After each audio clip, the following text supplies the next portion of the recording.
Hi ಎಲ್ರಿಗೂ ನಮಸ್ಕಾರ. Asha's kitchen ಸೀಕ್ರೆಟಿಗೆ ಸ್ವಾಗತ. ಎಲ್ಲರೂ ಹೇಗಿದ್ದೀರಿ? ಚೆನ್ನಾಗಿದ್ದೀರಿ ಅಂತ ಭಾವಿಸ್ತೇನೆ. ನಾನಿವತ್ತು ಚಿಕನ್ ಗ್ರೇವಿ ಮಾಡ್ತಿದ್ದೇನೆ ಮ್ಯಾಂಗ್ಳೂರಿನ ಶೈಲಿಯಲ್ಲಿ. ಅದಕ್ಕೆ ನಾನು ಎಂತೆಲ್ಲ ತಗೊಂಡಿದ್ದೀನಿ ಅಂದರೆ, ಒಂದು ಬಾಣಲೆ ತಗೊಂಡು ಸ್ವಲ್ಪ ಅದಕ್ಕೆ ಎಣ್ಣೆ ಹಾಕ್ಕೊಳ್ಳಿ, ಮತ್ತು ಒಂದು 15 ಬ್ಯಾಡಗಿ ಮೆಣಸು ಹಾಕಿ, ಮತ್ತು 3-4 ಗಿಡ್ಡ ಮೆಣಸು ಹಾಕಿ. ಯಾಕಂದರೆ ಅದು ಸ್ವಲ್ಪ ಖಾರ ಇರ್ತದೆ, ನಾವು ಸ್ವಲ್ಪ ಖಾರ ತಿನ್ನೋದ್ರಿಂದ ಅದು ಹಾಕಿದ್ದೇನೆ. ಮತ್ತು ಮಸಾಲೆ ಸ್ವಲ್ಪ ಒಳ್ಳೆ ದಪ್ಪವಾಗಿ ಬರ್ತದೆ. ಮತ್ತು ಒಂದು 7-8 ಇದು ಮೆಂತ್ಯ ಕಾಳು ಹಾಕ್ತಿದ್ದೇನೆ. ಮೆಂತ್ಯ ಕಾಳು ಜಾಸ್ತಿ ಹಾಕ್ಕೊಳ್ಳಿಕ್ಕೆ ಹೋಗ್ಬಿಟ್ಟು ಸ್ವಲ್ಪ ಹಾಕಿದರೆ ಸಾಕು, 7-8 ಹಾಕಿದರೆ ಸಾಕು. ಅದಾದ ನಂತರ ಒಂದು 1/4 ಟೇಬಲ್ ಸ್ಪೂನಷ್ಟು ಕಾಳು ಮೆಣಸು ಹಾಕಿದ್ದೇನೆ. ಕಾಳು ಮೆಣಸು ಜಾಸ್ತಿ ಹಾಕಬೇಡಿ, ನಿಮಗೆ ಖಾರಕ್ಕೆ ತಕ್ಕಷ್ಟು ಹಾಕಿದರೆ ಆಯಿತು. ಕಾಳು ಮೆಣಸು ಜಾಸ್ತಿ ಹಾಕೋದ್ರಿಂದ ಅದರ ಸ್ಮೆಲ್ ಜಾಸ್ತಿ ಬರ್ತದೆ, ಅದಕ್ಕಿಂತ ಸ್ವಲ್ಪ ಹಾಕಿದರೆ ಸಾಕು. 1-2 ಸ್ಪೂನಷ್ಟು ಕೊತ್ತಂಬರಿ. ನೀವು ಚಿಕನ್ ಎಷ್ಟು ತಗೊಳ್ತೀರ ಅದರ ಮೇಲೆ ಮಸಾಲೆ ಡಿಪೆಂಡ್ ಆಗ್ತದೆ. 2 ಸ್ಪೂನಷ್ಟು ಕೊತ್ತಂಬರಿ, ಅದನ್ನು ಒಳ್ಳೆ ಮಾಡಿ ಫ್ರೈ ಮಾಡಿಕೊಳ್ಳುವ. ಇದೆಲ್ಲ ಮೆಣಸು ಸ್ವಲ್ಪ ಫ್ರೈ ಆದ ಮೇಲೆ ಕೊತ್ತಂಬರಿ ಆ್ಯಡ್ ಮಾಡಿಕೊಳ್ಳೋದು. ಮತ್ತು 1 ಸ್ಪೂನಷ್ಟು ಜೀರಿಗೆ, 1 ಸ್ಪೂನನ್ನು ದೊಡ್ಡ ಸ್ಪೂನನ್ನು ನಾನು ಅರ್ಧ ಸ್ಪೂನಷ್ಟು ತಗೊಂಡಿದ್ದೀನಿ. 2 ಸ್ಪೂನ್ ಕೊತ್ತಂಬರಿ ತಗೊಂಡಿದ್ದೇನೆ. 5-6 ಮೆಂತ್ಯಕಾಳು, ಮತ್ತು 1/4 ಟೇಬಲ್ ಸ್ಪೂನ್ ಕಾಳು ಮೆಣಸು. ಮತ್ತು ನಾನು ಸ್ವಲ್ಪ ಸೋಂಪು ಹಾಕ್ತಿದ್ದೇನೆ. ಅದು ಸ್ವಲ್ಪ ಜಾಸ್ತಿ ಹಾಕ್ಕೊಳ್ಳಿಕ್ಕೆ ಹೋಗ್ಬೇಡಿ, ಅದರದ್ದು ಪರಿಮಳ ಜಾಸ್ತಿ ಬರ್ತದೆ, ಅದಕ್ಕೆ ಸ್ವಲ್ಪ. ಮತ್ತು ಒಂದು ಅರ್ಧ ಚಕ್ಕೆ ಹಾಕಿದರೆ ಆಯಿತು. ಗರಂ ಮಸಾಲೆ ಚಕ್ಕೆ ಇರ್ತದಲ್ಲ, ಅದು ಹಾಕಿ, ಸಿನಮನ್ ಸ್ಟಿಕ್ ಅದು ಹಾಕಿದರೆ ಆಯಿತು. ಅದಷ್ಟಾದ ನಂತರ ಫ್ರೈ ಆದ ನಂತರ ನಾವು ಅದನ್ನು ಸಪ್ರೇಟಾಗಿ ತೆಗೆದಿಡುವ ಒಂದು ಪ್ಲೇಟಿನ ಮೇಲೆ. ಯಾಕಂದರೆ ಈಗ ಇನ್ನೊಂದು ಮೆಥಡಲ್ಲಿ ನಾನು ಹೇಳಿಕೊಡ್ತೀನಿ ಎಂತೆಲ್ಲ ಬೇಕಂತೇಳಿ. ಅದಕ್ಕೆ ನಾನು ಅದಷ್ಟು ಫ್ರೈ ಆದ ನಂತರ ಅದನ್ನು ಸಪ್ರೇಟ್ ತೆಗೆದು ಇಟ್ಕೊಳ್ಳಿ. ಎಲ್ಲ ಸಿಂಪಲ್ಲಾಗಿ, ಅಂದರೆ ತುಂಬ ಈಸಿಯಾಗಿ ಮಾಡ್ಕೊಳ್ಬೋದು.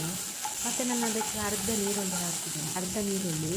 ಮತ್ತು ನಾನು ಬೇಯುವಾಗ, ಇದು ಚಿಕನ್ ಬೇಯಿಸುವಾಗ ಸಹ ಹಾಕ್ತೇನೆ. ಇದು ನನಗೆ ನಾವು ಮಸಾಲೆಗೆ ಹಾಕೋದ್ರಿಂದ ಟೇಸ್ಟ್ ಅಂತೂ ಅದ್ಭುತವಾಗಿ ಬರ್ತದೆ, ತುಂಬ ಒಳ್ಳೆ ಟೇಸ್ಟು. ಮತ್ತು ಅರ್ಧ ನೀರುಳ್ಳಿ ಹಾಕಿದ ನಂತರ ಒಂದು 8-10 ಬೆಳ್ಳುಳ್ಳಿ ಹಾಕಿದರೆ, ಬೆಳ್ಳುಳ್ಳಿ ಹೆಸರು, ಮತ್ತು ಸ್ವಲ್ಪ ಕರಿಬೇವು, ಅದಷ್ಟು ಹಾಕಿ ಫ್ರೈ ಮಾಡಿದರೆ. ಮತ್ತು ನಾನು ಒಂದು ತೆಂಗಿನಕಾಯಿ ತಗೊಂಡಿದ್ದೇನೆ, ಒಂದು ಇಡೀ ತೆಂಗಿನಕಾಯಿ. ಅದಷ್ಟನ್ನು ಹಾಕಿದ ನಂತರ ತೆಂಗಿನಕಾಯಿ ಸಹ ನಾವು ಫ್ರೈ ಮಾಡಿಕೊಳ್ಬೇಕು. ಯಾಕೆ ಗೊತ್ತಾ ತೆಂಗಿನಕಾಯಿ ಫ್ರೈ ಮಾಡೋದು?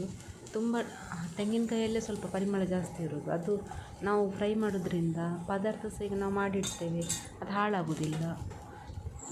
ಒಳ್ಳೆ, ಅಂದರೆ ತುಂಬ ಇದು ಬರೋದಿಲ್ಲ, ಅಂದರೆ ಸಿಹಿಯೇ ಬರ್ತದೆ ಅಂತ ಹೇಳ್ಬೇಕು ಕೆಲವು ಕಡೆ. ನೀರುಳ್ಳಿ ಎಲ್ಲ ಕಡಿಮೆ ಹಾಕ್ಕೊಳ್ಬೇಕು, ಜಾಸ್ತಿ ಹಾಕ್ಕೊಳ್ಳಿಕ್ಕೆ ಹೋಗಬೇಡಿ. ಅದಷ್ಟಾದ ನಂತರ ಸ್ವಲ್ಪ ಅರಿಶಿನ ಹಾಕಿದರೆ ಆಯಿತು. ಅದು ಫ್ರೈ ಮಾಡ್ತಾ ಇರುವಾಗ ಅರಿಶಿನ ಹಾಕಿ ಒಟ್ಟಿಗೆ ಫ್ರೈ ಮಾಡಿ. ಆದ ನಂತರ ನಾವು ಗ್ರೈಂಡರಿಗೆ ಹಾಕಿ ರುಬ್ಕೊಳ್ಬೇಕು, ಗ್ರೈಂಡರಲ್ಲಿ ಹಾಕಿ.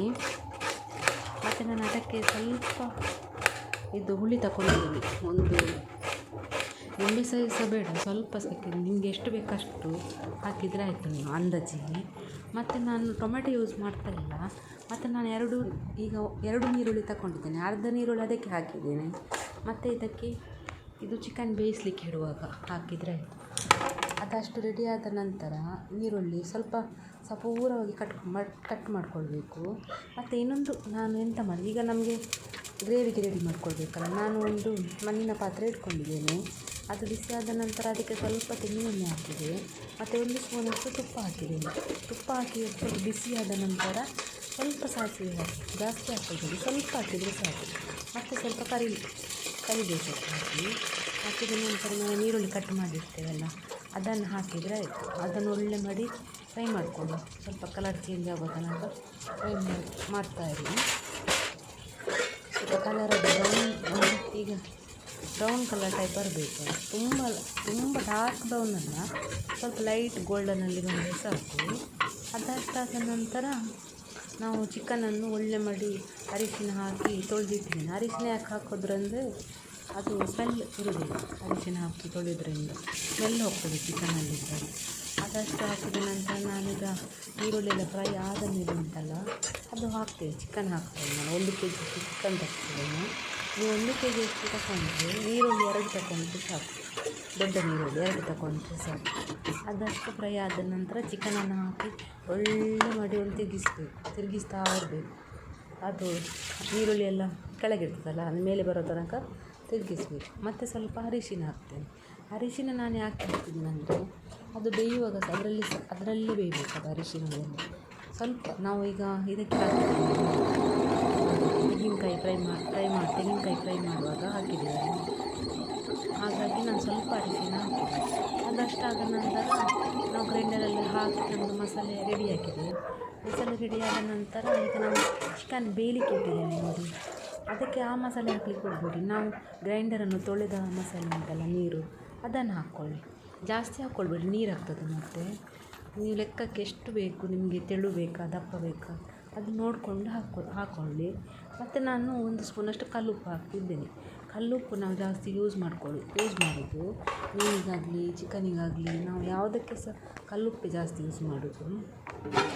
ಕಲ್ಲುಪ್ಪು ಹಾಕೋದ್ರಿಂದ ತುಂಬ ಟೇಸ್ಟ್ ಆಗ್ತದೆ. ಮುಂಚಿನವರೆಲ್ಲ ಕಲ್ಲುಪ್ಪೇ ಹಾಕ್ತಿದ್ದದ್ದು ಮುಂಚಿನ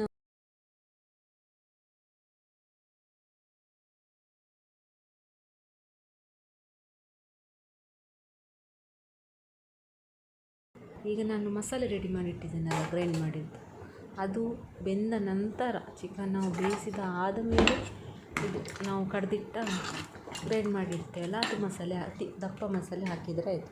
ಫಸ್ಟಿಗೆ ನಾನು ನೀರು ಮಸಾಲೆ ಅದು ತೊಳೆದದ್ದು ಅದಕ್ಕೆ ಹಾಕಿದ್ದೇನೆ.